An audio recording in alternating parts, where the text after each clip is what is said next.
하나님 꼭 만나시기 바랍니다. 다시 한번 인사하겠습니다. 앞뒤로 이번에는 돌아보시고 하나님을 반드시 만나시기 바랍니다. 아멘? 여러분, 하나님 만나러 오신 거 맞죠? 예배에 참여하는 거하고 하나님 만나는 건 완전히 다른 얘기예요. 착각하지 마세요. 예배에 참여했다고 해서 하나님 당연히 만나는 거 아닐 수 있습니다. 아셨죠? 정신 바짝 차리고 이 방 나왔으니까 우리가 하나님께 집중하는 시간, 설교자나 설교를 듣는 자나 찬양을 인도하는 자나 찬양을 하는 자나 기도하는 자나 어떤 자든지 관계없이 우리 모두가 우리가 가지고 온 염려, 근심, 걱정들 다 밀쳐놓고 하나님께만 집중할 수 있었으면 좋겠어요. 한국인의 종교의식이라고 하는 설문조사를 한 적이 있는데요. 이렇게 질문을 했습니다. 당신에게 종교가 있다면 왜 종교를 믿습니까? 그 설문조사 내용에 이렇게 응답을 한 사람들이 있었대요. 첫 번째, 복을 받기 위해서 내가 종교를 갖습니다. 어떤 사람들은 이렇게 답했대요. 내세의 영생을 얻기 위해서 내가 종교를 갖습니다. 근데 대다수의 답이 뭘로 나왔는지 아세요? 방금 두 가지 얘기했죠? 첫 번째는 복 받기 위해서 종교를 갖습니다. 두 번째는 내세의 영생을 얻기 위해서 종교를 갖습니다. 이거하고는 비교도 안 되는 대다수가 종교를 갖는 이유를 얘기했던 내용이 하나 있어요. 뭔지 아세요? 제가 언젠가 설교할 때 이거 얘기한 적이 있는데 답이 뭘까요?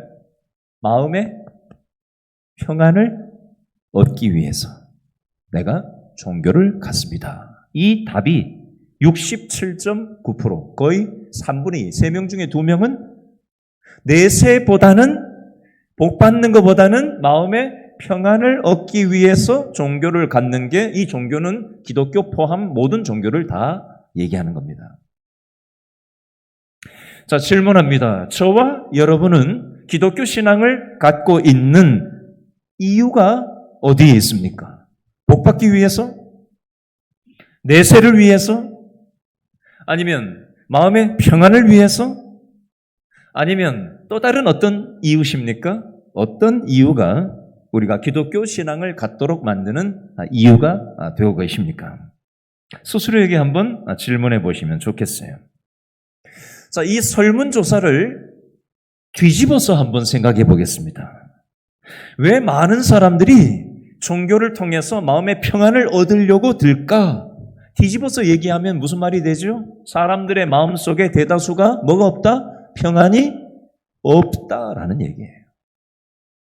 이 세상 살아가는 게 너무 근심 걱정거리가 많아가지고 별의별 일들이 많아가지고 수많은 사건 사고 때문에 자녀 문제, 건강 문제, 노후 문제, 관계 문제, 가지가지 문제로 인해서 사람들의 대다수가 마음의 평안이 없이 살아가고 있기 때문에 평안을 그렇게 갈구한다는 얘기가 된다는 겁니다. 그러면 어떻게 해야 평안을 얻을 수 있을까? 이걸 좀 생각을 해보겠습니다. 여러분, 무엇이 우리 인생들에게 평안을 줄 수 있을까요? 여러분, 세상에 여러 가지 종교가 있어요. 근데 세상의 여러 가지 종교는 진정한 평안을 줄 수는 없습니다. 유사 평안을 줄 수는 있을지는 모르겠어요. 평안 비스무리한 것을 줄 수 있을지는 모르겠어요. 일시적인 평안을 줄 수 있을지는 모르겠습니다. 근데 기독교 신앙에서 얘기하는 완전한 평안을 줄 수는 없습니다. 왜냐하면 유사 평안이기 때문에 그래요. 일시적인 평안이기 때문에 그렇습니다. 예를 들어 보겠습니다. 로마 제국 하면은 굉장히 전 세계적인 역사적으로 로마 제국 하면은 엄청나게 이 힘센 권력이 있었던 로마 제국이라고 역사적으로 알려져 있습니다. 이 로마 제국의 초대 황제였던 아우구스투스의 이야기인데요. 이 사람은 그 당시 절대 권력을 가지고 있었고요. 엄청난 부귀영화를 누렸던 그런 인물입니다. 이 로마 시대의 그 속국이 지중해 연안에 있는 대다수의 나라들이 전부 다 로마에 종속되어 있는 나라들이었으니까 거기에서 오는 부가 얼마나 대단했겠어요. 찬란한 로마 제국의 역사를 우리는 잘 알고 있습니다.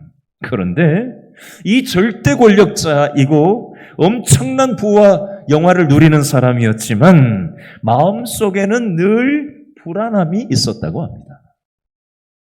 아니, 그런 사람도 불안하나? 그렇게 잘 먹고 떵떵거리고 살아가는 권력자도 불안하나? 예, 불안했답니다. 그래서 밤에 불면증에 시달렸대요. 고민하다가 하루는 어떤 사람이 있는데 이 사람은 빚이 굉장히 많은 사람인데 잠을 잘 자는 사람이 있다는 소문을 듣게 된 거예요. 그래가지고 이 사람한테 사람을 보내가지고 내가 돈을 많이 줄 테니까 당신이 그 누워 자는 그 침대를 나한테 팔아라. 혹시 당신이 잠 잘 자는 이유가 그 침대에 있나 싶어가지고 침대를 거금을 주고 사와서 거기서 누워 자봤대요. 어땠을까요? 잠이 잘 왔을까요? 아무 소용이 없더랍니다. 여러분, 세상의 조건이, 환경이 진정한 평안을 줄 수 없다는 것을 얘기하는 거예요. 여러분, 오늘 설교 주제는 이 평안이라는 주제인데요. 사도 바울이 이 평안이라는 이 표현을 굉장히 많이 사용했어요. 에베소서 6장 23절 말씀에 보면요, 바울이 평안에 대해서 이렇게 얘기했습니다. 아버지 하나님과 주 예수 그리스도에게로부터 평안과 믿음을 겸한 사랑이 형제들에게 있을지어다. 쉽게 얘기하면요, 당신들에게도 평안이 있었으면 좋겠다. 내가 경험하는 이 하늘로부터 오는 이 평안을 당신들도 경험하면서 살았으면 좋겠다. 그 뜻이에요. 로마서 15장 33절에도 평강에 대해서 얘기하는데요. 평강의 하나님께서 너희 모든 사람과 함께 계실지어다. 평강의 하나님, 평강의 근원 되시는 하나님께서 당신들의 인생 가운데 함께 하신다면 당신의 인생들도 평강을 누릴 수 있다라는 말씀이에요.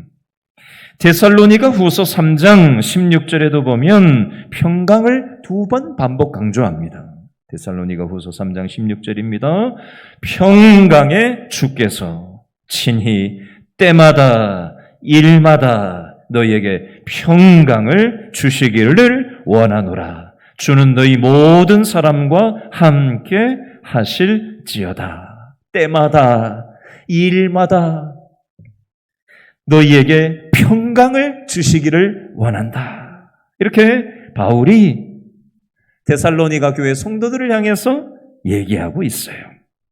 여러분, 킬신교회 담임 목회자인 제 마음은 어떨 것 같아요?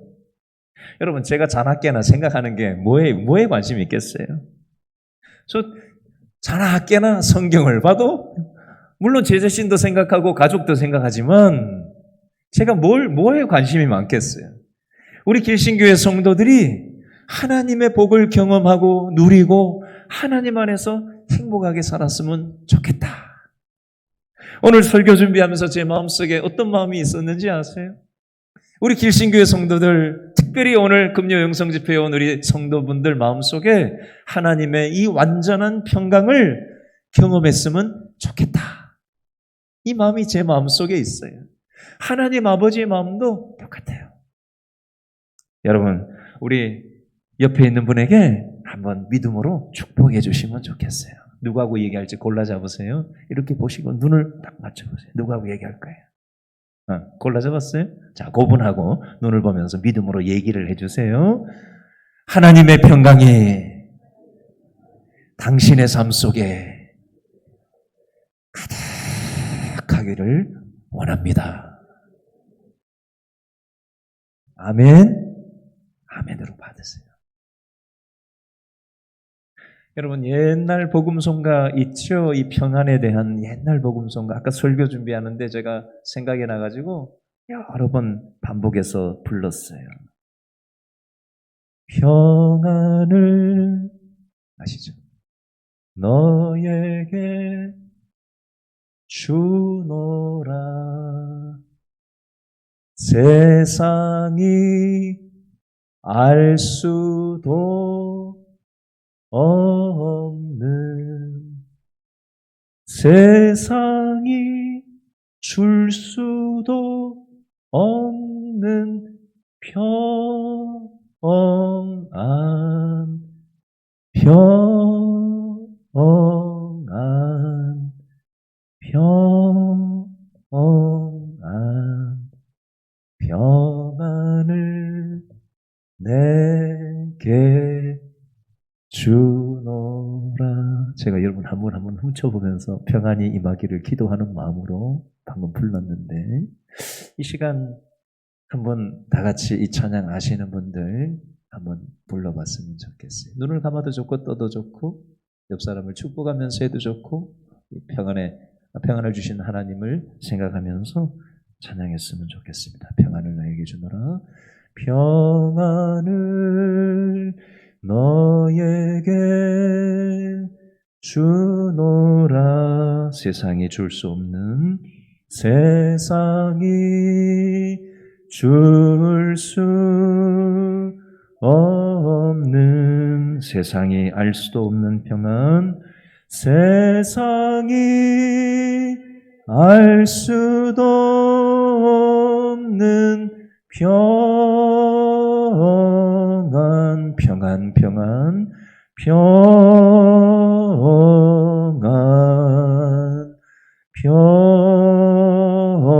평안, 평안을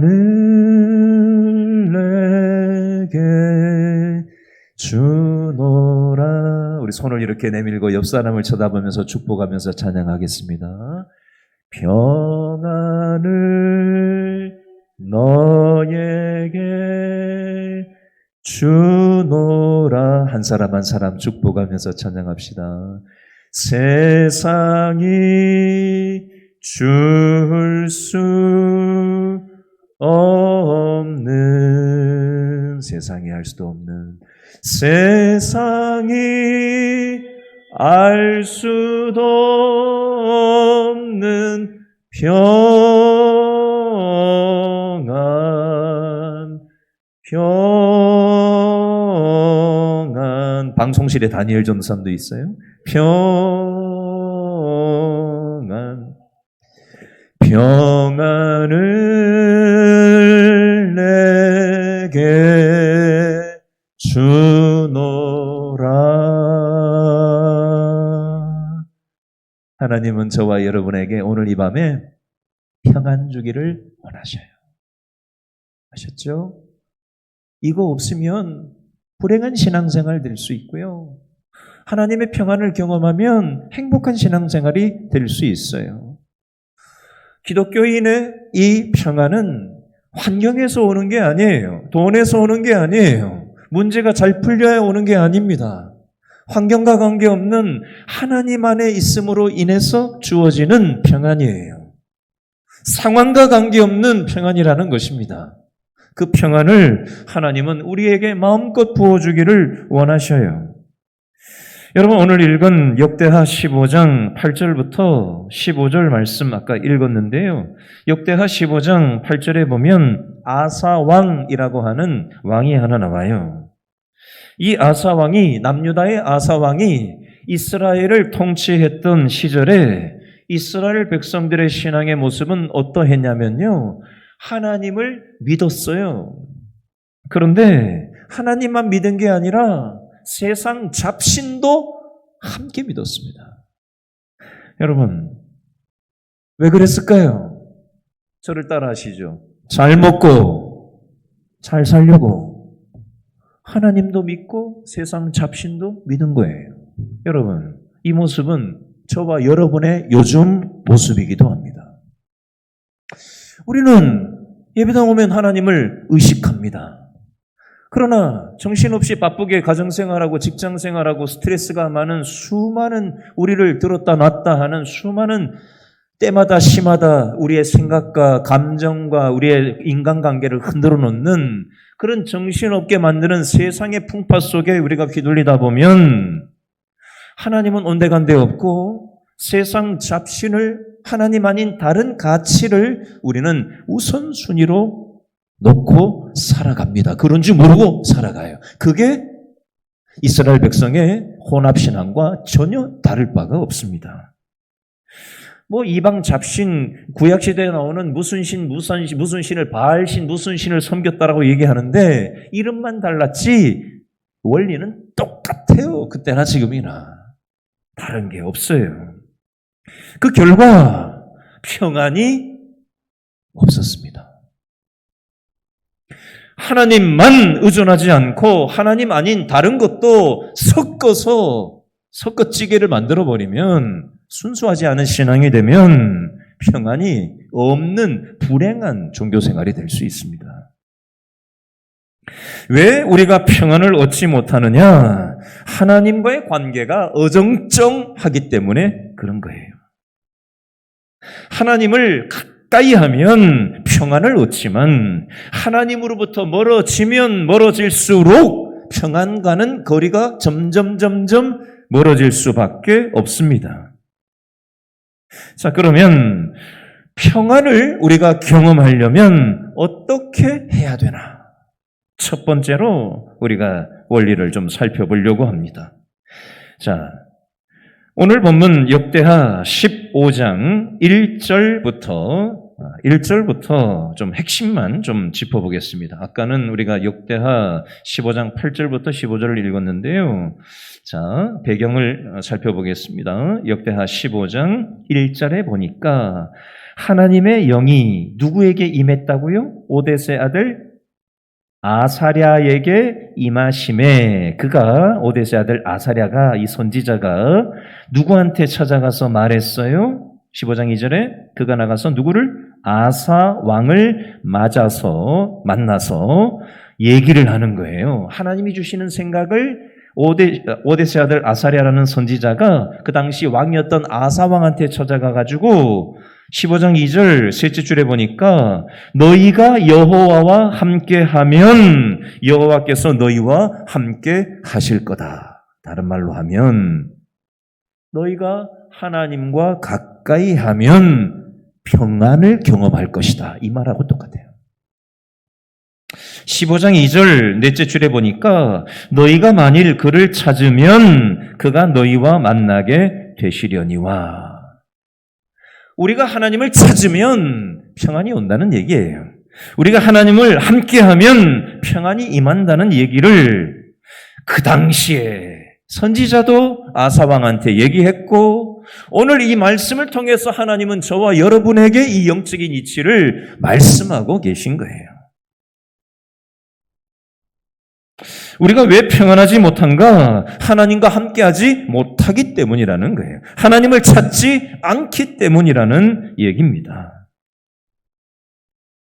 자, 이 말을 듣고 아사왕은 어떻게 태도를 취했나? 그 내용이 15장 8절 말씀에 나와요. 오늘 아까 읽었던 본문이죠. 역대하 15장 8절에 보니까 없애고 없앴다라는 표현이 나와요. 15장 8절 셋째 줄에 없애고 넷째 줄에 없애고 우상을 없애버렸다, 치워버렸다라는 거예요. 하나님 아닌 다른 잡신을 하나님 아닌 내가 하나님보다 더 우선순위에 놓았던 부분을 치워버리고 제거하고 나쁜 습관을 꺾고 하나님 앞에 집중했다라는 표현이 이 역대하 15장 8절 아사왕의 믿음의 태도였어요. 자, 예배를 지금 우리가 드리고 있잖아요. 그렇죠? 아사왕한테는 15장 1절에 오데스의 아들 아사랴가 아사왕을 찾아와서 말씀을 전하고 그 말씀을 들은 아사왕이 15장 8절에서 하나님의 말씀이 딱 자기한테 오니까 그 말씀을 믿음으로 받고 우상을 제거했다면 저와 여러분은 오늘 이 말씀을 통해서 하나님의 영이 우리의 생각과 마음에 말씀을 주시는 거예요. 너들 평안하고 싶니? 그러면 나하고 함께 해야 된다. 나를 찾아야 된다. 그리고 나를 찾지 않고 나 아닌 다른 것을 찾고 의존하고 있는 것을 없애버리고 제거하는 작업을 해야 된다. 그것이 아사의 태도였고 우리에게 요구되는 신앙의 태도라고 오늘 하나님은 이 말씀을 통해서 우리에게 말씀하고 계세요. 자, 오늘 읽었던 역대하 15장 11절에 보니까 둘째 줄에 아사왕이 뭘 했다고 돼 있죠? 11절 둘째 줄에 여호와께 뭘 했다? 제사를 드리고 12절 둘째 줄에 보니까 뭐 했다? 하나님 여호와를 찾기로 언약했다. 예배드리고 하나님을 찾았다라는 표현이 되겠습니다. 그랬더니 어떤 결과가 주어졌나? 그 표현이 15절 말씀에 나와요. 역대하 15장 15절을 다 같이 읽습니다. 시작. 온 유다가 이 맹세를 기뻐한지라 무리가 마음을 다하여 맹세하고 뜻을 다하여 뭘 했어요? 여호와를 찾았으므로 여호와께서 그들을 만나 주시고 그들의 사방에 뭘 주셨다? 평안을 주셨다. 평안의 동그라미 하세요. 여호와를 찾으면 하나님도 그들을 여호와를 찾는 사람들을 만나 주시고 우리 인생 사방에 동서남북 사방에 하나님이 평안이 임하게 하신다라는 영적인 이치가 되겠습니다. 이거 경험해야 돼요, 우리가. 또 하나, 또 다른 본문인데요. 역대하 14장을 한번 보시겠어요? 한 장 앞으로 넘겨서. 역대하 14장에도 아사 왕에 대한 내용이 나오는데 여기도 평안이라는 단어가 계속 반복해서 나옵니다. 자, 역대하 14장 1절 말씀 다 같이 읽습니다. 시작. 아비야가 그의 조상들과 함께 누움에 다윗성에 장사되고 그의 아들 누가? 아사가 대신하여 왕이 되니 그의 시대에 그의 땅이 10년 동안 뭐했다? 평안, 동그라미, 평안하니라. 평안했다. 자, 14장 6절도 읽어볼까요? 역대하 14장 6절 다 같이 시작. 여호와께서 아사에게 뭘 주셨다? 평안을 주셨으므로. 누가 아사에게 평안을 주신 거예요? 여호와께서 아사에게 평안을 주시는 분이에요. 어떻게 했길래? 14장 2절, 3절, 4절, 5절에 보니까 아사 왕이 뭘 했다라는 내용이 14장 2절, 3절, 4절, 5절에 나와요. 이방 잡신들을 다 치워버리는 작업을 했다는 거예요. 그 결과 하나님께서 평안을 아사의 시대에 주셨다라고 정확하게 되어 있습니다. 또 하나, 역대하 14장 7절 말씀 다 같이 읽습니다. 14장 7절 다 같이 시작. 아사가 일찍이 유다 사람에게 이르되 우리가 우리 하나님 여호와를 어떻게 했어요? 찾았으므로 이 땅이 아직 우리 앞에 있나니 우리가 이 성읍들을 건축하고 그 주위에 성곽과 망대와 문과 빗장을 만들자. 우리가 어떻게 했어요? 주를 찾았으므로. 누가? 주께서 우리 사방에 뭘 주셨어요? 평안을 주셨느니라. 평안은 어떨 때 온다고요? 하나님을 우리가 찾을 때. 누가 주시는 거예요? 하나님으로부터 평안이 임하는 겁니다. 반복적인 설명을 지금 계속해서 드리고 있어요. 이 핵심 뼈대를 잘 잡으셔야 돼요. 저를 따라 해주시기 바랍니다. 하나님을 찾을 때 하나님으로부터 평안이 임한다. 이거 딱 줄기를 잡고 여러분 기도하셔야 돼요. 하나님을 찾는다는 것은 하나님을 찾지 않고 다른 것을 찾았던 것을 회개하고 치워내고 하나님께 집중하는 태도예요. 아셨죠? 이 가닥을 딱 잡고 기도하셔야 돼요.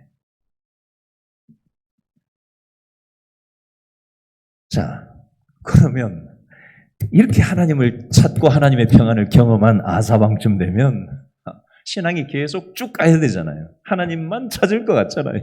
그렇죠? 근데 이런 아사 왕도 계속 쭉 하나님을 찾지 않고 쭉 평안함을 경험하지 않는다는데 참 인생의 아이러니가 있습니다.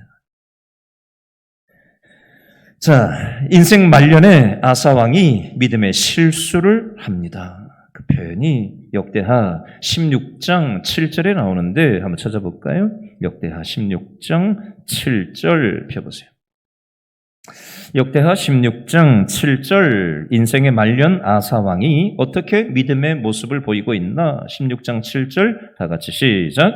그때의 선견자 하나니가 유다 왕 누구에게? 아사에게 나와서 그에게 이르되 왕이 누구를 의지?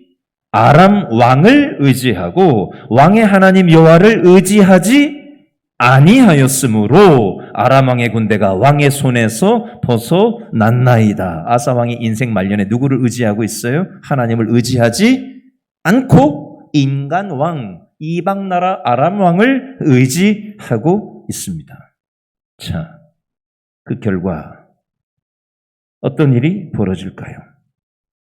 자, 이 선지자가 8절 말씀해 보니까 16장 8절 말씀해 보니까 이 사람들보다 더 큰 군대도 당신 아사 왕이 하나님을 의지했을 때 하나님이 도와주시지 않았습니까? 근데 어찌하여 아사 왕 당신은 하나님을 의지하지 않고 다른 이방 나라 왕을 의지합니까? 라고 이 빠른 소리를 아사 왕한테 선지자가 얘기를 했더니 아사 왕이 어떻게 태도를 취할까요?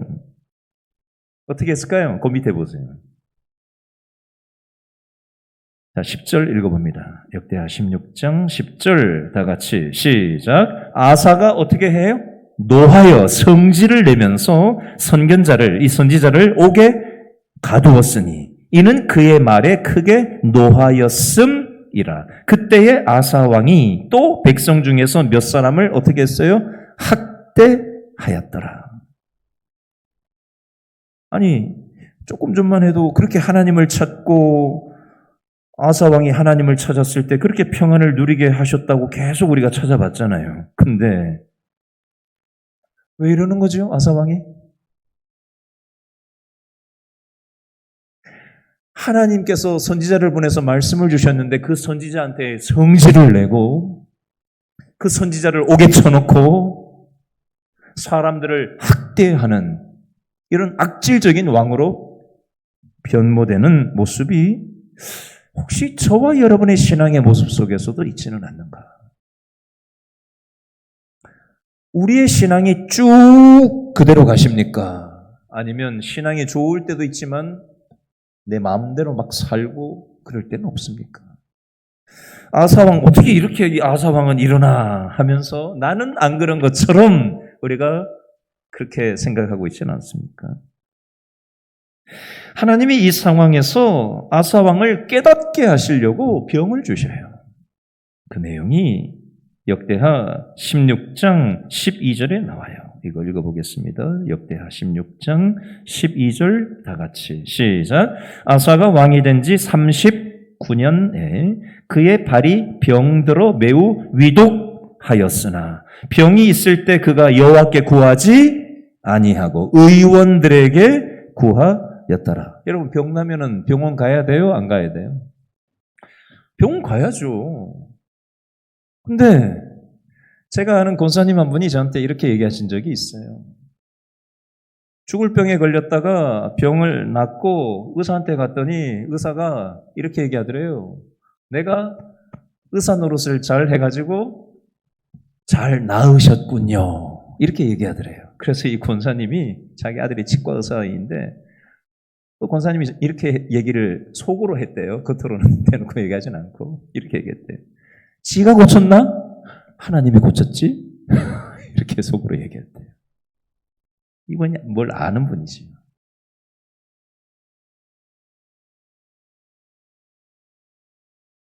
여러분, 하나님은 이 아사왕을 깨닫게 하시려고 이 질병을 통해서 하나님은 경고를 주시고 사인을 주고 계신데 이때도 정신을 못 차리고 하나님을 찾지 않고 인간 의사한테만 자신의 몸을 맡기는 이 아사왕의 모습이 혹시 나의 신앙 속에서도 있지는 않는가? 그래서 그러다 죽었어요, 알다가. 그 다음 절에 보면 그러다 죽었다고 돼 있잖아요. 자, 여러분, 평안은 언제 오나? 하나님을 찾고 하나님을 가까이 할 때 평안이 오는 거예요. 시편 73편 27절, 28절에 보니까 주를 멀리하는 자는 망하리니 주를 떠난 자를 주께서 다 멸하셨나이다. 하나님께 가까이 함이 내게 복이라. 여러분, 하나님을 가까이 하고 하나님과 관계가 풀어지면 인생의 만사가 풀어질 수 있는 것입니다. 그런데 하나님과의 관계가 막혀버리면 사방이 다 꼬이고 막히게 되어져 있습니다. 하나님과 관계가 단절되면, 멀어지면 가지가지 문제가 얽힌다라는 것입니다. 자, 두 번째 오늘 말씀을 통한 원리를 좀 살펴보겠습니다. 그러면 어떻게 하나님을 찾을 수 있나? 첫 번째 따라합니다. 회개해야 됩니다. 여러분, 죄를 마음에 품고 살아가면 하나님이 가까이 있는 것 같을까요? 멀리 있는 것 같을까요? 내 생각에 하나님이 기뻐하시지 않는 생각으로 그냥 가득 들어차 있는데 무슨 하나님이 가까이 있겠어요? 내 마음속에 하나님이 기뻐하시지 않는 마음이 가득 들어차 있는데 어떻게 하나님이 가까이 하시겠냐고요? 죄와 하나님은 가까이 할 수 없는 겁니다. 내 마음과 생각에 죄가 가까이 있으면 하나님은 멀어질 수밖에 없어요. 그러므로 우리는 죄를 회개하는 것이 우선순위예요. 이사야 55장 6절 7절에 보니까 너희는 여호와를 만날 만한 때에 찾으라. 가까이 계실 때에 그를 부르라. 악인은 그 길을, 불의한 자는 그 생각을 버리고 여호와께로 돌아오라. 그리하면 그가 긍휼히 여기시리라. 우리 하나님께로 나오라. 그가 널리 용서하시리라.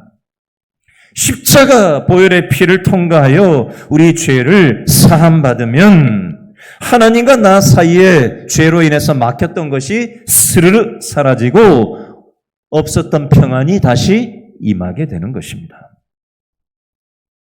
두 번째 따라합니다. 말씀과 기도. 시편 1편 1, 2절에 보니까 복 있는 사람은 어떤 사람이라고요? 악인의 길을 쫓지 않고 주 야로 낮과 밤으로 하나님의 말씀을 묵상하는 사람이다. 말씀을 붙잡아야 돼요. 시편 145편 18절에 보니까 여호와께서는 자기에게 간구하는 자에게 가까이 하신다. 간구는 뭐예요? 기도하는 자에게 가까이 하신다는 거예요. 자, 말씀을 통해서, 기도를 통해서 하나님과 가까워지는 것이 필요하다라는 것입니다. 세 번째, 여러분, 저를 포함해서 우리 모두는 연약한 존재예요. 그냥 가만히 있으면 우리는 영적으로 해이해지고 나태해지게 되어져 있어요.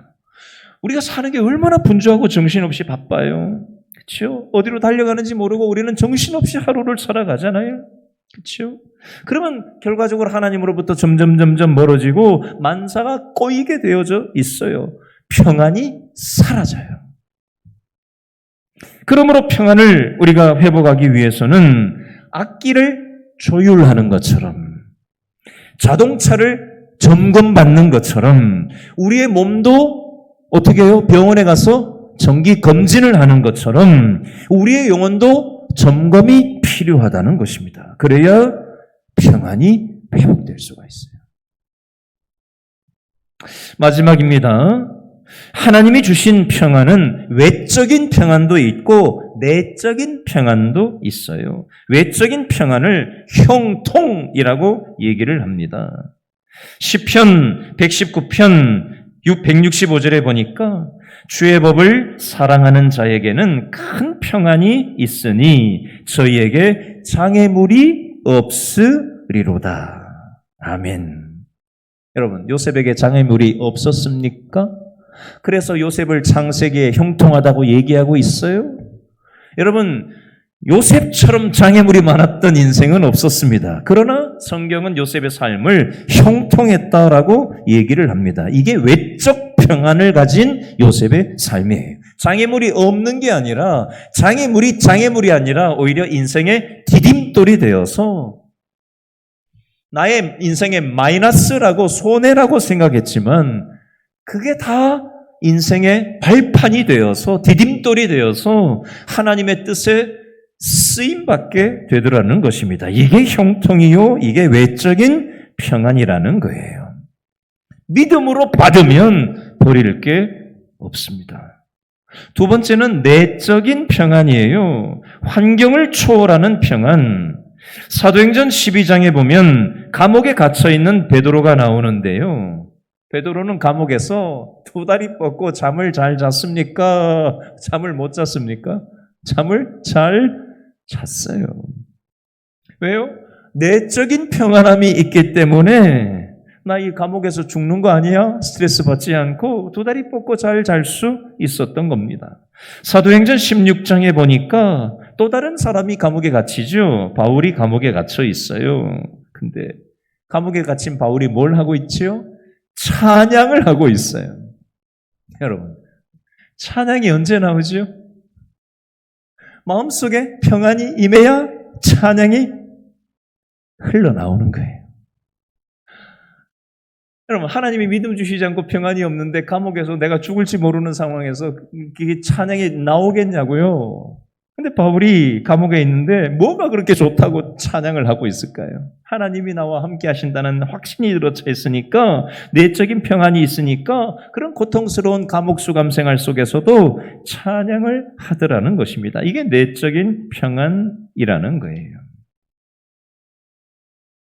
어려운 상황 속에서도 하나님이 내 마음에 이해할 수 없는 평안을 주시는 겁니다.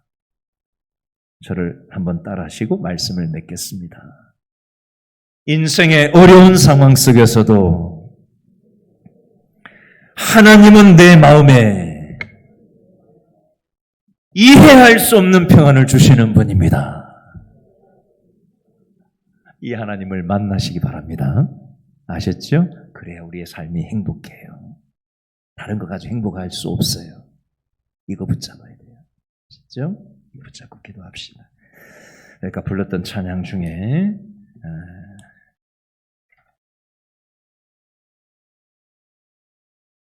모든 상황 속에서 찬양하겠습니다. 모든 상황 속에서.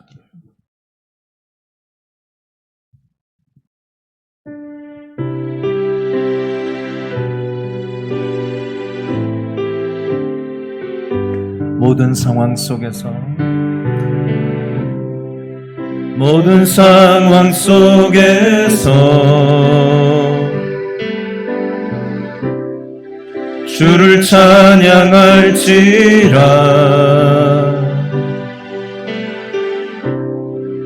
주는 너의 큰 상급, 큰 도움이시라.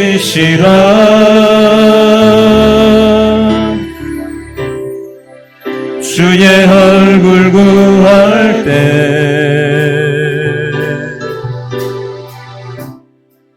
주의